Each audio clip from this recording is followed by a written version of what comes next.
Welcome back, everybody, to another episode of the DFS Army Killshot podcast.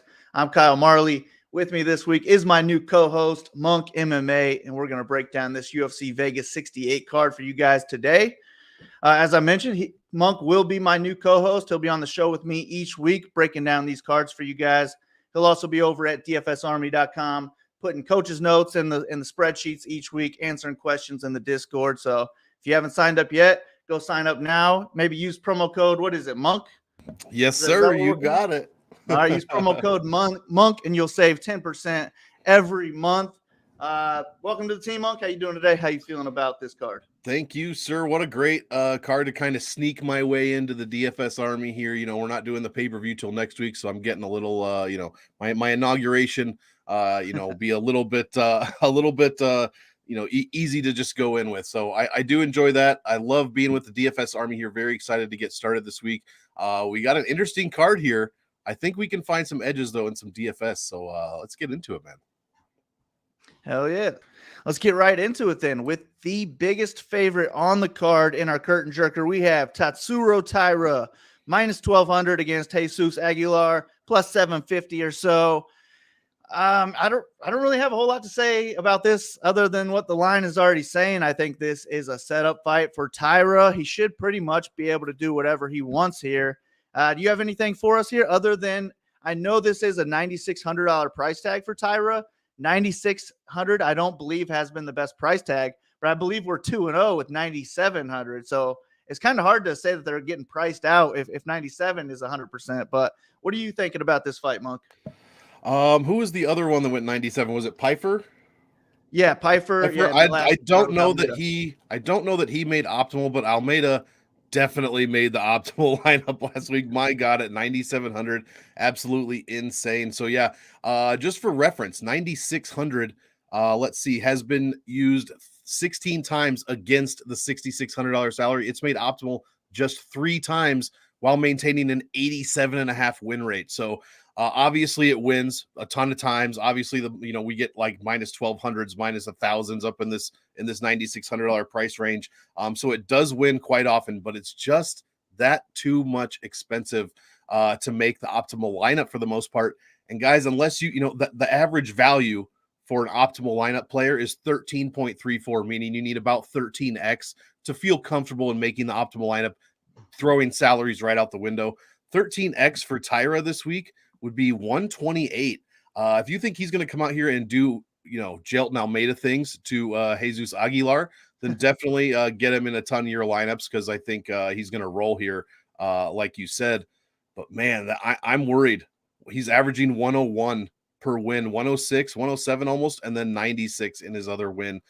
He's going to have to do a lot to get up to 128.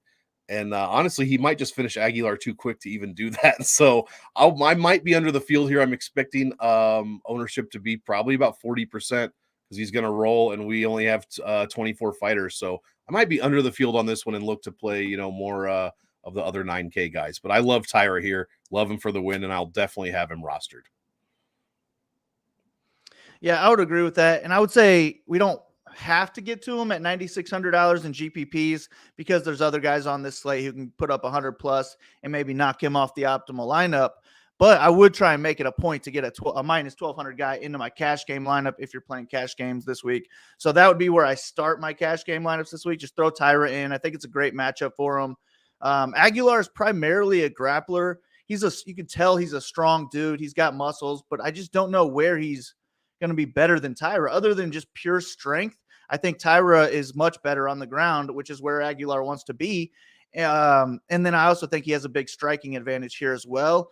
For $9,600, my worry would be that he just uses his striking edge and doesn't look to take this fight to the ground because I don't think he has that 120-point upside if he's looking to strike. It's going to have to be an early first-round knockout for him to get there. For him to score 120 points on the ground, I think it's possible, but I just don't think it's super likely. I think there's people priced lower than him who have higher ceilings.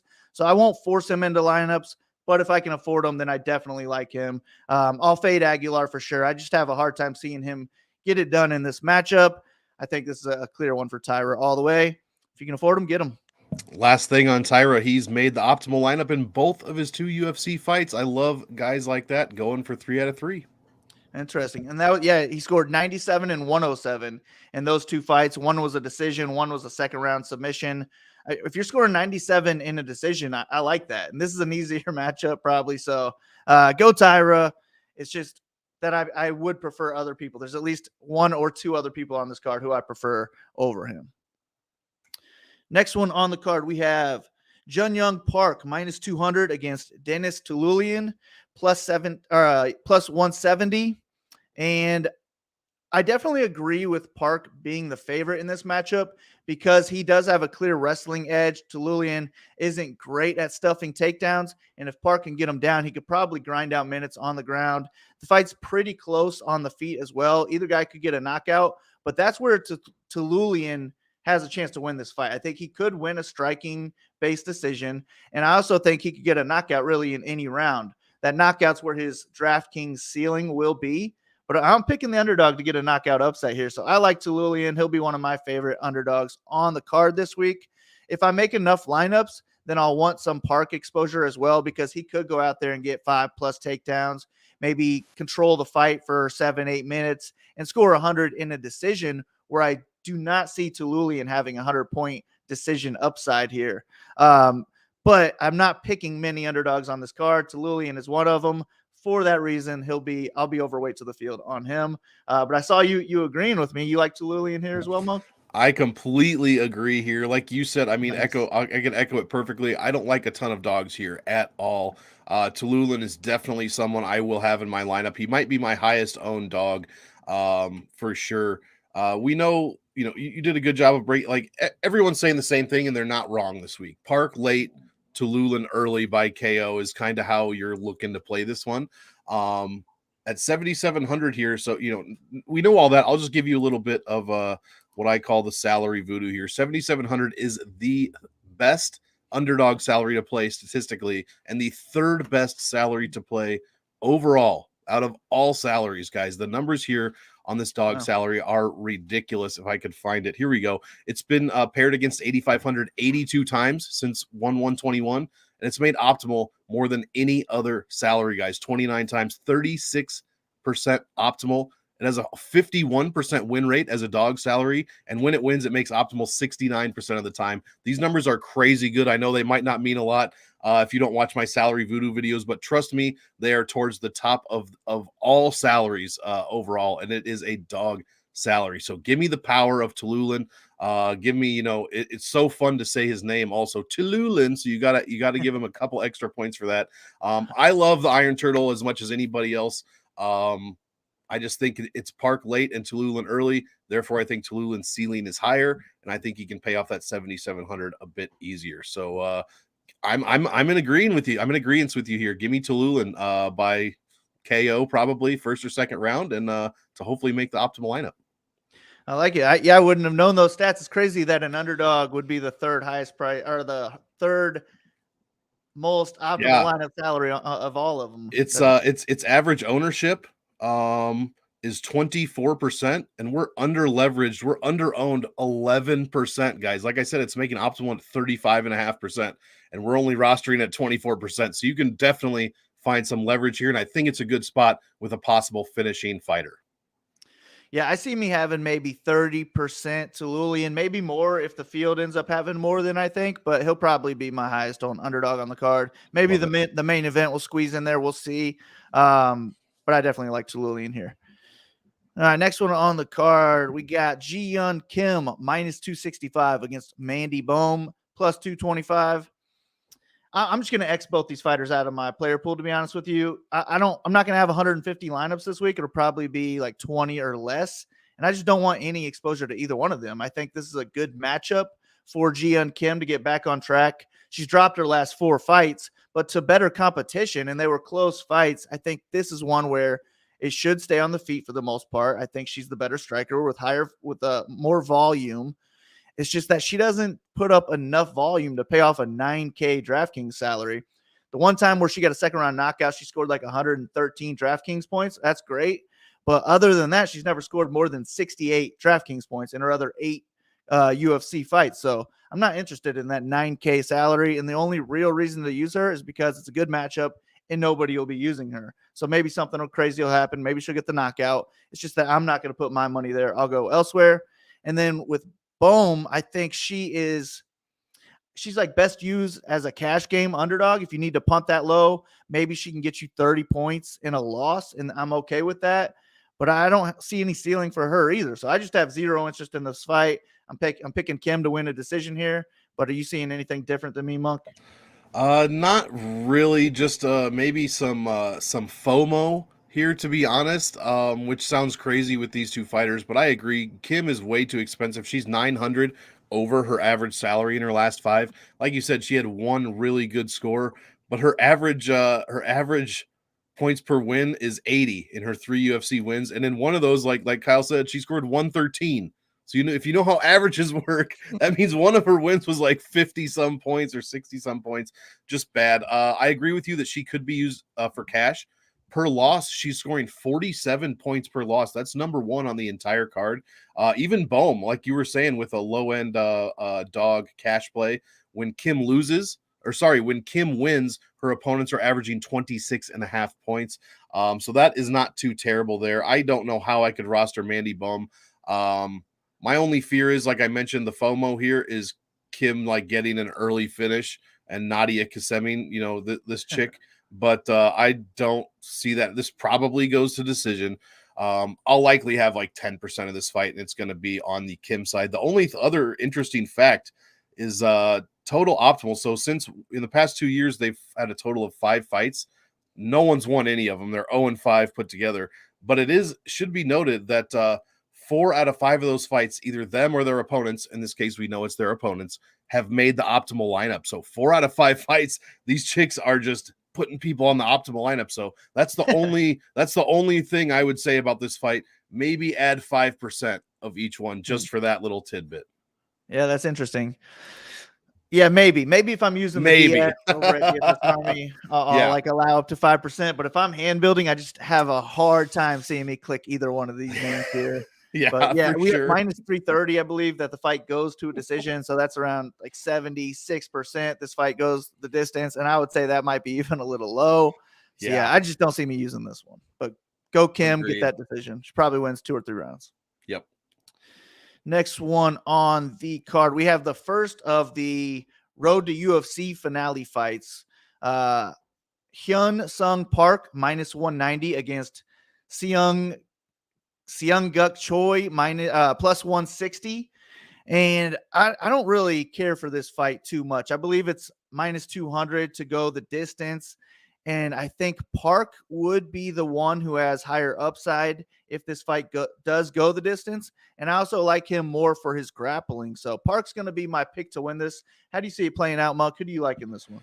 Yeah, not a ton here. I'm a stat guy. I've got a couple of Luckily, we've got a couple of fights for these guys in this tournament here. I like the $8,400 side. I guess his upside, Park's upside is a bit better, scoring almost 3.75 points a minute and 103 per win. I do like that. He's giving up 3.5 points a minute as well, though that's not something I look forward to. But he's also scoring close to 1.75 points per minute in takedowns and control time, which is DFS players. We love to see that. Guk Choi on the other side, almost 3 points a minute, only 73 on average when he wins. So his upside, in my opinion, is his ceiling is much lower, just from what we've seen so far, which is not much. But he's also only allowing 1.48 points a minute. So honestly, I'm probably picking Park, but this could be a dog spot where where Choi just kind of slides under the radar. People are, you probably look at the odds, you look at his name, nobody knows who he is. He's 7,800, which is good, but it is that DraftKings points per fight, that number that's up there is going to be very low. So Choi could get looked over here. I think it could be a decent spot for a little underdog. That said, I'm not expecting him to score very well, so I won't have a ton of Choi. But if I need to get to him, if I have too much Tiuliulin and I need to get to Choi in that same area, then I don't have a problem with it. The pick is Park. For some of these guys, man, that aren't in the 9K range, I'm just going to keep my ownership like average 20%, just because I don't know what to do with these guys. Yeah, I do think on the feet, this fight will play out pretty closely. But Park, I just think he was a little bit more impressive. He's throwing a little bit more volume where Choi is throwing single kicks mostly. A lot of heavy calf kicks from Choi, which I like, but that's just not going to score heavily unless he's getting a knockdown with them and fight metric even counts it. You never know if they're counting that or not. But Park is the one who I think is the better wrestler, better grappler, has the higher ceiling for that reason. So I picked him to win. I don't think I would want to bet minus 190 because I do think it's a pretty close fight. I was just more impressed with him. So I would rather take him and that $8,400 salary. I think that's a good salary where he could get 10x in a decision, but he could also finish and maybe score 100 and end up on the optimal lineup where I just don't see Choi having any decision upside. I don't see how Choi scores, 85, 90 plus points in a decision. I have seen him do some work on the mat, but I was just less impressed with his competition in that fight rather than how impressed I was with his takedown accuracy and ability. So give me Park in this one. I think he grinds out 2 rounds on the ground. Love it. Next one on the card, we have probably my favorite play on the slate with Rinya Nakamura minus 435 against Toshiomi Kazama plus 350. I watched Kazama first, and I was like, damn, this guy's got some pretty good takedown entrances. He's doing good on the ground. I was like, this guy's not too bad. And then I watched Nakamura, and I was like, oh, this guy's really good. This guy's going to be a problem for a lot of people in the UFC, I think. He is a very good wrestler. And then he has a knockout with a kick. He's got a knockout with punches. He's got a key lock, key lock submission. So this guy can finish anywhere, which I love, but he's also a wrestler who can go out there, get 5 to 10 takedowns in the fight, control 10 plus minutes, and score 110 plus points in a decision. So he's just the type of fighter I'm going to like every time he's out there. I think it's a good matchup for him. He was the fighter I was most impressed with out of this road to UFC finale. I think he smashes here. I want as much Nakamura as I can afford, really, and I think I'll be able to afford a lot because I like him more than I like Taira. So I'll have him in more than half my lineups, if not just locking him in. I don't know how I haven't built many lineups, so I don't know if I can lock him in, 20 lineups without liking many underdogs on this card. But I like Nakamura quite a bit. I think he has an impressive dominating win here, and he probably gets it done on the ground. But how do you see this one going now, Monk? I agree. This guy looks very impressive. Excuse me. From a stats point of view, he scores just over 9 points a minute so far in his 2 road to UFC fights, which is incredible. 116.5 is what he would be putting up on average, allowing just 1.33 points back at him. That's a difference of 8 points per minute being scored. His ceiling is about 120, which I absolutely love. Like we said, Taira might be too expensive. This is definitely a good shift. 9,300 is probably going to be, if I had to guess, under 50%, but over 40% owned this week with the name value and with the odds that are out there.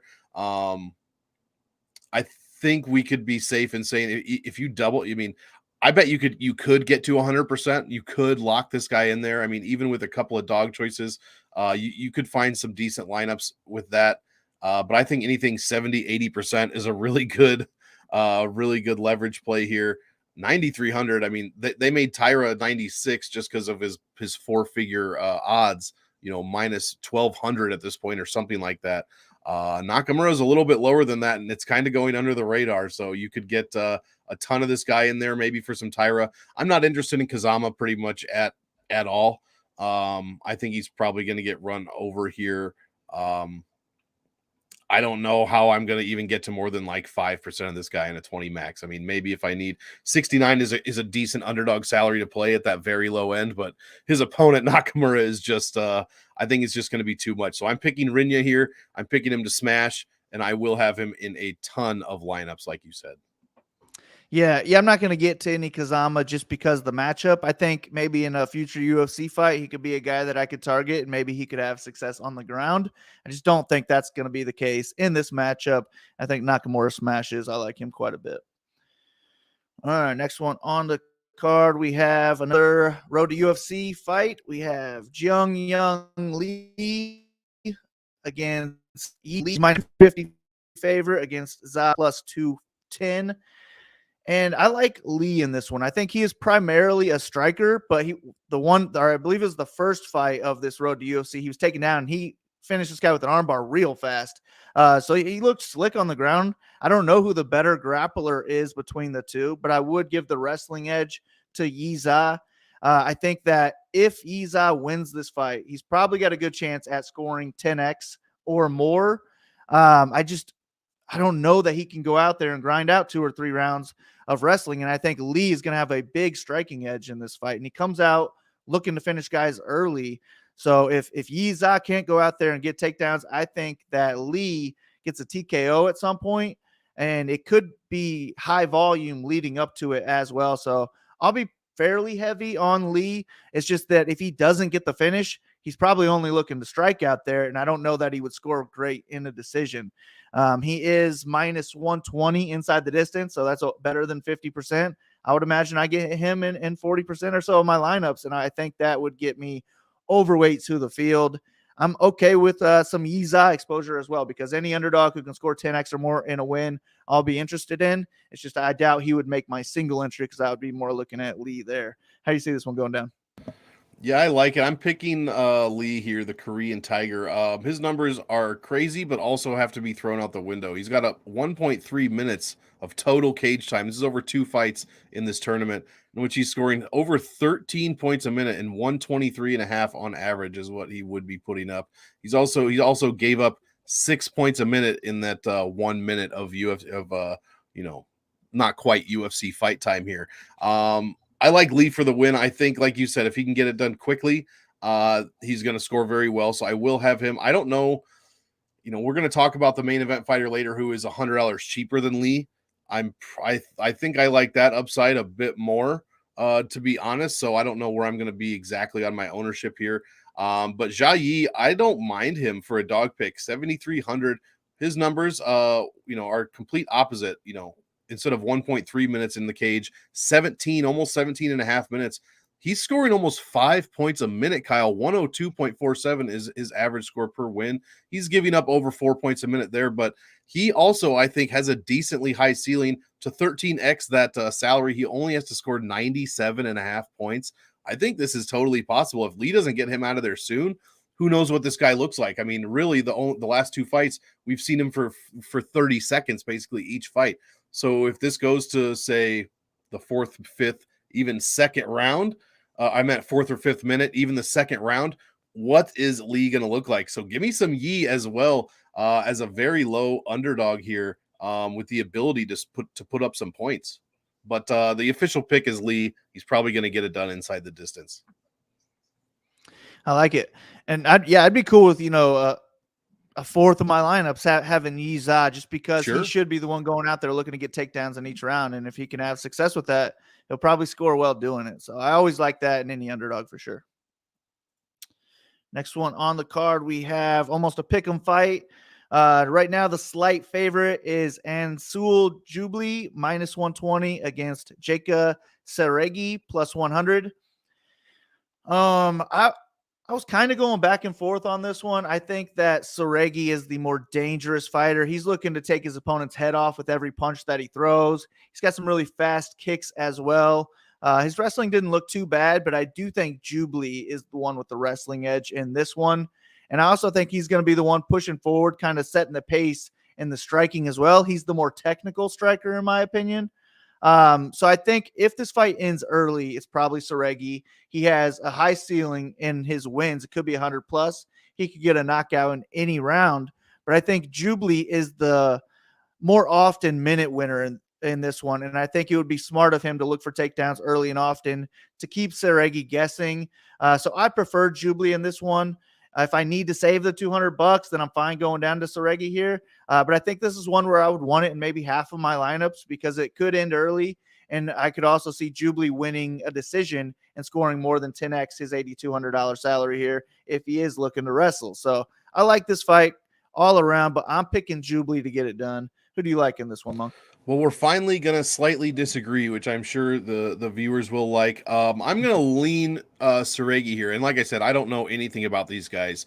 So this is kind of just a stat boy guess. But first of all, I mean, can we mention the quality of nicknames for these road to UFC guys is just chef's kiss, king of lions, Korean tiger. I mean, these are fantastic nicknames, man. Definitely beats the pleasure man, in my opinion. But Saragih, his ceiling's decent. I mean, so far in his 2 fights, road to the UFC, 4.63 points a minute, 102.5 per win, and he's only allowing 1.04 points a minute defensively. That is the best number on the card and next to nothing. Jubli on the other side has been a little bit lackluster in his scoring. 3.29 points a minute, 80 points per win. Obviously, he only has 1 road to the UFC fight. He is 6-0 professionally. That's it. The takedown game that you mentioned, you will have to do your tape on this one because stats wise, he didn't show that at all in his first fight. So you're not going to see that at all. True. Be sure to do the tape before that road to the UFC fight. But because if you just look at the stats, it's Saragih's the one that puts up 1.6 points a minute in takedowns and control time, while Jubli allowed 1.4 points per minute in those 2 categories in his first fight. So definitely watch your tape to see what Kyle's talking about. But I'm just going to lean Saragih just because, A, I don't know a ton about these guys. B, I'll probably be closer to ownership. Like, I'll probably be in the 20s for both of these guys. But I'm thinking I'm going to have more of the dog here. I'm going to pick the dog outright as well, just for his ceiling and his what I see as DraftKings upside. So I'm going to pick the dog here on this one. Yeah, I'm cool with that, especially for DraftKings, because I do think he has the higher ceiling with that early knockout potential. And yeah, you do have to go to the pre-road to UFC to see the wrestling for Jubli. He looked like a pretty solid wrestler against really bad competition. And then he goes on his 1 fight for the road to UFC, and he just looked to strike in that fight, and he looked pretty good. So it's at least good to see that he's well-rounded. We just don't know how good he is because the people he's fighting were not very good. All right, next one on the card we got where are we at? Yusaku Kinoshita minus 325 against Adam Fugitt plus 270. I wanted to pick the underdog in this one, to be honest with you, because I think the line is a little bit too wide. I do think this Kinoshita kid looks decent. He's primarily striker. He's got power in his hands. He had a really nice knockout on the Contender Series. But I just didn't see that anything that really super impressed me about his game to make me think he should be over a 75% favorite here against a guy who won a round against Michael Moraes, who I think is better than this Kinoshita kid. So I do think that the line is too wide. If I had to bet this fight on the money line, I would just take the underdog because I think it could be pretty close. And I do think Fugitt could look to mix in takedowns here, and that's where most of his success would come from. But I do think the most likely outcome is a Kinoshita knockout just because Fugitt's too hittable. He's been knocked out a couple times already, and that's just what this Kinoshita does. He goes out there and hits guys hard, and they end up falling down. So I think at some point we probably get the knockout, but we have to have a knockout from him because I don't think he's going to be able to be very high volume leading up to it because Fugitt's going to be the taller fighter, and he's using his range by throwing out front kicks. He's not looking to brawl in there with this kid. And if he is spending any time on his back trying to get up, he's also not going to be scoring there as well. So I'm not going to get a whole lot of exposure to this Kinoshita because I think the crowd or the field will. But at the same time, if he goes out there, gets a first-round knockout, then he's probably on the optimal lineup. But how do you see this one playing out, Monk? Yeah, I agree. We're in an interesting spot this week as far as 9K, guys. If you take out Jeong Yeong Kim, which most of us will, rightly so, you're left with Kinoshita, you're left with Rinya, Nakamura, and you're left with Tatsuro Taira. I like Kinoshita third on that list. Yeah, Eric, I completely agree. I like Kinoshita third on that list. And I'm right there with you, man. We're going to need to get to some of these lower end guys to get to our Tairas, to get to our Rinya Nakamuras, which a lot of us are going to have. I don't mind Fugitt here. I mean, 7,100, like you said, this line is way too wide. I'm not a fan. I mean, I don't think Fugitt's going to come out here and win the fight, but he definitely has upside. He's the only one out of these two who has fought UFC level competition for sure.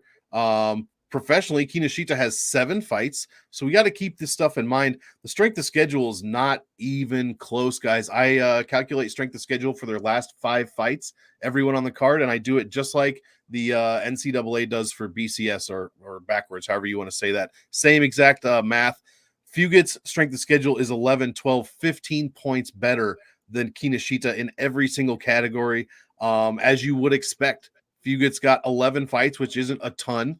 It's not Andrei Arlovsky or anything like that, but I just think his 11 fights probably are better than Kinoshita's 7 fights. And so basically, this is a long-winded way of me saying this line is too wide. I will have way more Fugitt than I'm comfortable with, like way more. Like I don't want him in more than 20%. I'll probably be like 30, 35% on this guy. That's just how it's going to shake out. 7K, I'm not playing. I'm not playing Mandy Bohm. I don't know who else to play in this range other than Fugitt here. So give me Kinoshita for the win. I probably agree with you. He only would have scored 80 points in his road to UFC win. Fugitt allowed almost 5 points a minute to Michael Morales. But I guess give me the underdog here for the DraftKings upside, but the pick is Kinoshita, and I am not happy about this fight. We'll just say that. I'm not happy about how much Fugitt I'm gonna have.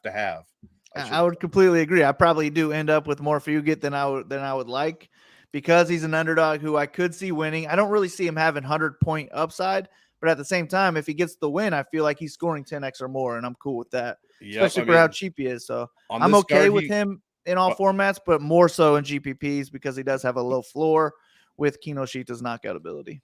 Yeah, on this card, you scored 90 at 7,100. I mean, that's pretty much a guarantee, right? Oh, yeah, I would love that for sure.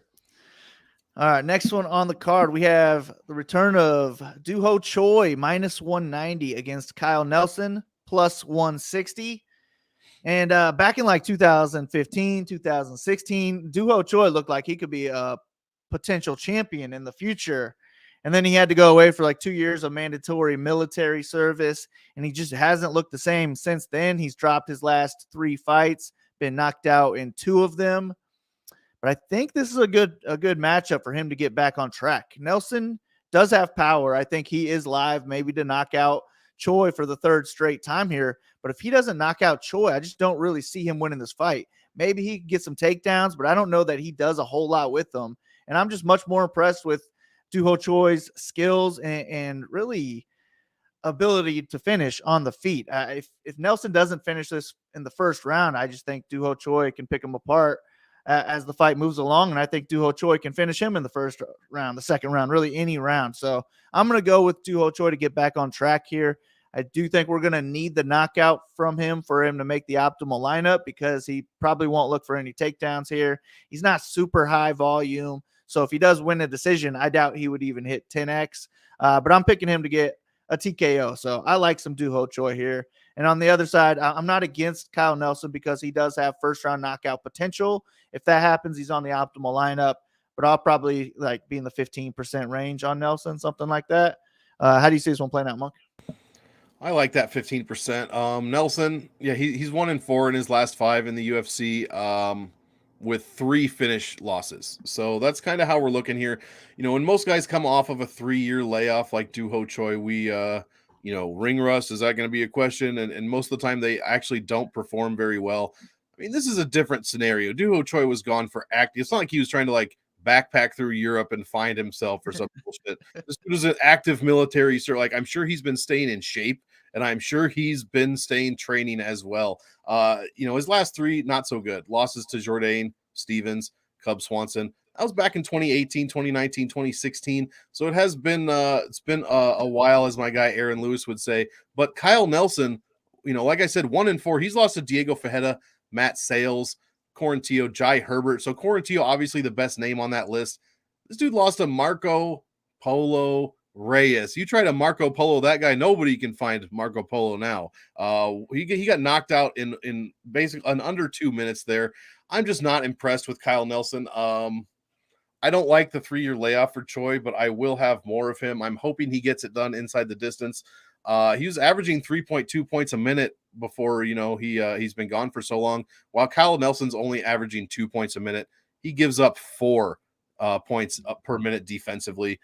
I'm leaning Choi here. I'm going to pick him. I like your 15% Nelson projection. I don't mind that for some, for a bit of underdog play there. Duho Choi's ownership is probably going to be high. First of all, And I don't mean this disparity. I just mean for like casual fans. I think there's people that are actually going to they're going to see the Korean Superboy and they're going to confuse him with the Korean Zombie. And I honestly think that's going to drive ownership up an extra 5 or 10%. So I would really wait. If Choi comes in at 30%, I'll go over. If he comes in at like 35, 40%, I don't know if I feel comfortable getting to that much. So I'd say really watch ownership on this fight.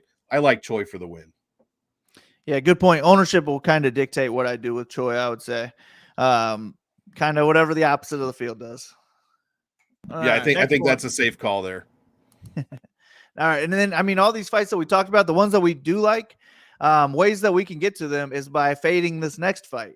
It is a heavyweight fight, but neither one of these guys do a whole lot of scoring on DraftKings. We got Marcin Tybura minus 135 against Blagoy Ivanov plus 115. And I mean, they're heavyweights. They could just land one big shot, get a knockout. But minute to minute, neither one of these guys is going to be doing a whole lot. And the only way that they have a chance of scoring well in a decision is if they are getting the fight to the ground and just landing a lot of ground strikes, being able to control the fight for 7+ minutes. That's just the only way I see this fight getting near 100. But I think that we get a slow-paced fight here. Probably goes to split decision. The winner maybe scores 60 points, and I'm just not interested in that. So I will personally X both of these guys out of my player pool. I have no interest in getting exposure to these guys, and I'll hope that it goes the distance. And I probably won't even care who wins, but I am going to pick Tybura. I just think he is the bigger, faster, lighter fighter on the feet. And I just think it comes down to whoever gets the takedowns is going to have success on the ground. And I don't really have a strong lean on who that would be. I guess like in a close fight like that, I would rather take the underdog if I'm playing a money line ticket, but I'm not going to bet this fight either. So I'll just go ahead and take Tybura to win the split. How do you see this one going down? Man, I've never heard of like half of the guys on this card, and this is the fight I'm least interested in, to be completely honest. I don't know how you could for me. Yeah. I don't know how you could roster Blagoy even off. This dude's averaging 2.5 points a minute, 69 points per win. He's yet to score over 90 points, at least in his last 5 fights. He did beat Tai Tuivasa. That's probably his best win. Scored 85 points when doing that, which to him, that's like scoring 600 points. That's like a Max Holloway score for Blagoy Ivanov.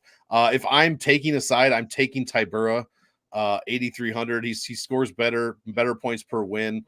He's at least touched 90 points. He's actually touched, over 110 in one of his last 4 UFC wins. This is probably just going to be the world's slowest stand up and throw like jab feints for 15 minutes. Like, I'm not interested in this fight at all. I'm picking Tybura. My only worry is everyone is doing what we just said. No one's playing this fight. Everyone knows that Ivanov doesn't score well and that Tybura really doesn't score well either. Plus Ivanov's defense, he allows just 59 points when he loses and 2 points per minute.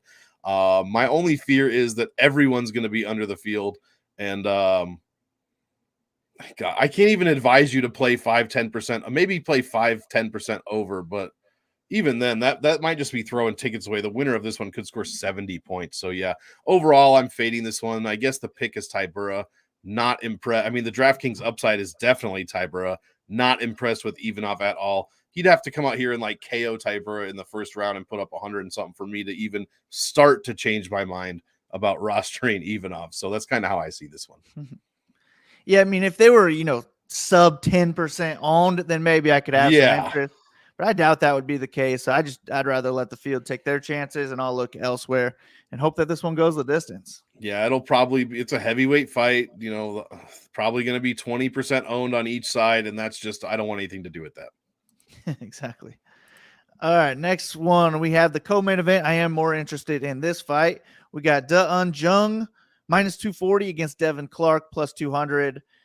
Fight doesn't go to decision is minus, what did I just see? Minus 200 on this one. Yeah, minus 200. We got Jung with a minus 105 inside the distance line. So he is going to be my preferred play. I do think he has the striking edge here. He's the more powerful striker on the feet. He could even go out there and look to wrestle. I mean, Clark is a wrestler, but off his back, he's not going to be doing anything. So if Jung could go out there and get takedowns, he could have some success there as well. but I see him wanting to keep this one on the feet, and his main upside would be the knockout. So I don't really know what I'm going to do with this one. It's more of one for the domination station for me, because I'm fine with him throwing in Jeong in my lineups. But at the same time, Clark is really cheap. Clark has big power. Jeong's coming off a knockout loss. Wouldn't completely shock me to see Clark go out there and get a knockout of his own. And then Clark's main asset is his wrestling. He's strong. If he can go out there and get takedowns, he can maybe hold this guy down, land some heavy strikes on the ground, and I would expect him to score more than 10x if he is able to win this fight, period. But he also has 100-point upside if he's able to get a finish. So I'm okay with the domination station throwing Clark in my lineups also. I would say I probably prefer Jeong, but it's going to come down to the lineups that I'm making. Whoever I'm throwing around them, if I like my Taira and my Nakamura, I'm probably not going to be able to afford Jeong, so I'm more likely to throw Clark in a lineup like that. But I'm going to pick Jeong to get a knockout at some point in this fight. How do you see it going down, Monk? Yeah, I see the same thing. I have a hard time rostering Devin Clark. He's 2-3 in his last 5, giving up 107 points per minute. In his UFC career, guys, he's 7-7, and he's been finished 6 of those 7 times. I was quite surprised. I was on Da Eun-jung big last time against Dustin Jacoby, just because I guess I was trying to fade Jacoby for whatever reason. I'm not really sure why, but I did not cash very much with a ton of Jeong in my lineups last time, as he did get KO'd in the first round. So I was kind of surprised by that. Besides that, he scores 4 points a minute, 106.79 in his last 5. In which he has 3 wins. The optimal rate, 7,500, is a very, very bad salary, like one of the worst possible salaries you could play. Like I said, 7,700 is one of the best. Just 200 below that is the complete opposite, guys. The win rate for 7,500 is just 25%, and the optimal rate, it makes optimal lineup at just 12.5%. That's one of the lowest numbers. It's actually second lowest out of all salaries. Just 6,600 is worse than that. 12% optimal. Yeah, I'm not too interested in the Clark side of things here. I will have a ton of Jeong. By a ton, I mean, I don't know. Man, I like 8,800 better, but honestly, I'll probably have 30-40% of Da Eun-jung. Maybe I didn't learn my lesson last time. He also scores 107 per win, and that's exactly what Clark has been giving up in his losses. I think more times than not, Jeong probably gets the finish here. I think he's looking to rebound off of that KO loss. That said, you make some good points about Clark. I will have him rostered 15%. I'd be hard-pressed to get to 20, but I could maybe do it. So give me like 50 to 60% of this fight as a whole, with most of my ownership going on the favorite. I just love his scoring upside. His ceiling is close to 110. And his 13x is 116 for Da Eun-jung. I think he can get close to that. So give me Jeong for the pick, and give me Jeong for DraftKings as well. Cool. We got a question here for you. But in my head, I kind of see me having maybe 30%, 35% Jeong, and then 20-25% Clark, something like that. But I'm cool with Clark in my single entry if that's what ends up happening. I doubt that'll be the case, but it's a fight where I really just don't care too much for GPPs. If it ends up in my lineup, fine, and I really don't care too much who it is, because I probably like the rest of my lineup enough for them to be in there. But you have an answer for this guy? True. Also, it should be noted, Jeong has made optimal in 2 out of his past 3 fights. If you're referring to ownership, I already let him know. But if he's referring to the sample size for my salary voodoo, it is every stat I get from there is since January 1st of 2021. Or what, 2021, and we're close to 100 fights there. So it's not the most, not the biggest data set. 100 cards? 100 cards, yeah. So, well, because 87 doesn't appear on every card, and 87 doesn't always fight 7,500. So really, I only track those natural salaries, because that's what we get most of here.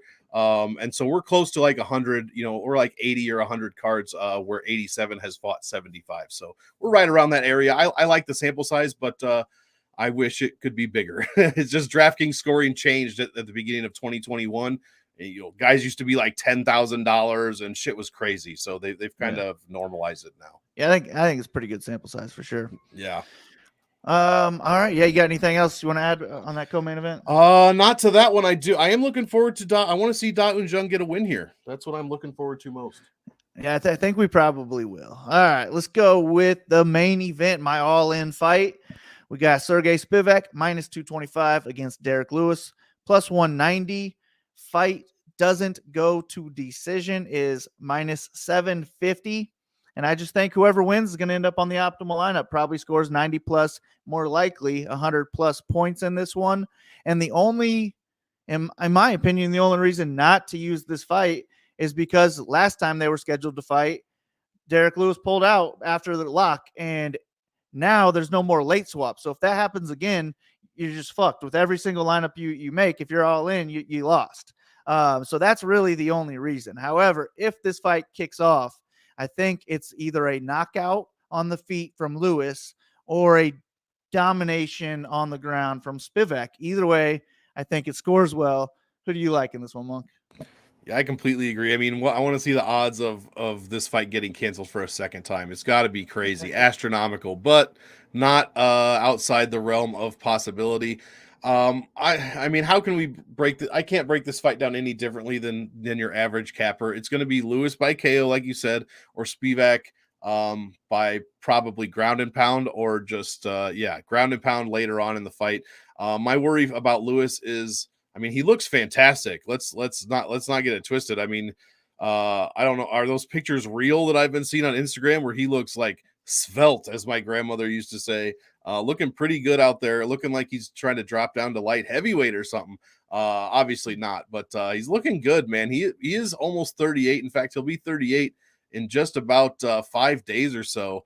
But man, when he starts getting beaten, he just kind of turns and gives up. And that's my problem with, I mean, I would do the same thing. I'm not belittling the man. I would turn away much faster than he would.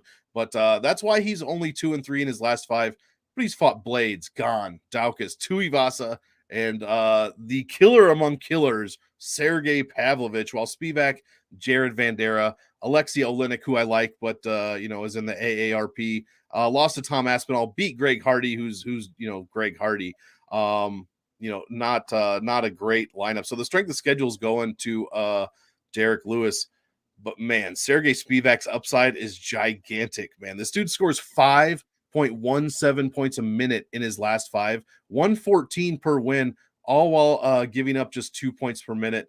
In his career, he scores 4.31 and 113 per win. So in his last 5, he's making those numbers even better, which I can't believe. So I'm on the Spivac side. I think he gets this done inside the distance. There's no way this one go. I'd be shocked if this went 5 rounds. I think Spivac probably gets it done.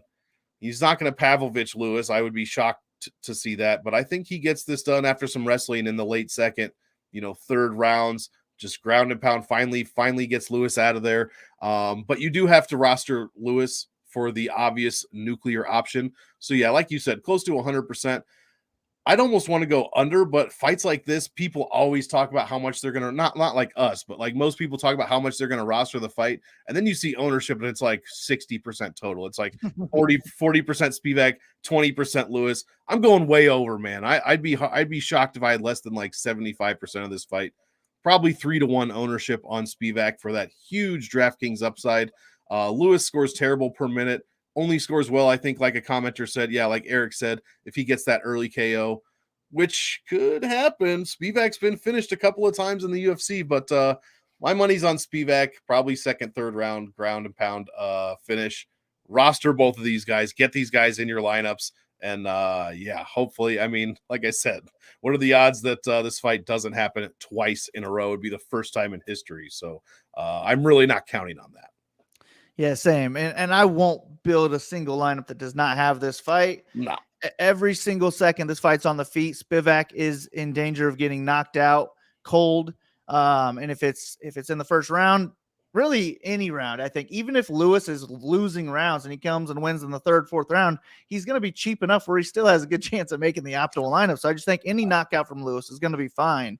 But Spivac has the highest ceiling on this entire card because all his work should be coming on the ground. Why play with fire on the feet when you can just dominate on the ground? And if he can get a takedown, in the first 30 seconds, the live odds are going to go up a lot. And I think he can do so much work on the ground by landing these little strikes. If Lewis can get back up, good for him, but that just means more possible takedowns for Spivac. So I definitely prefer Spivac here. In my head, I see something like 70% Spivac, 30% Lewis, something along those lines. Yep. I've also like thought this before in fights, and then I just end up going all in on the Spivac side, something like that.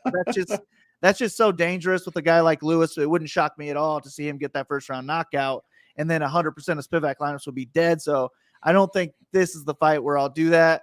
But I would say it's by far my favorite fight, and Spivac would be my favorite fighter on the card if it wasn't for me only liking Nakamura in his fight and only liking Taira in his fight. So I love this fight. I'll be all over it. I mean, I'm just not against starting my lineup with Spivac, filling the rest out, and if I need to take him out, put Lewis in. I'm okay with my single entry being Lewis for that reason, because both guys have 100-point upside here.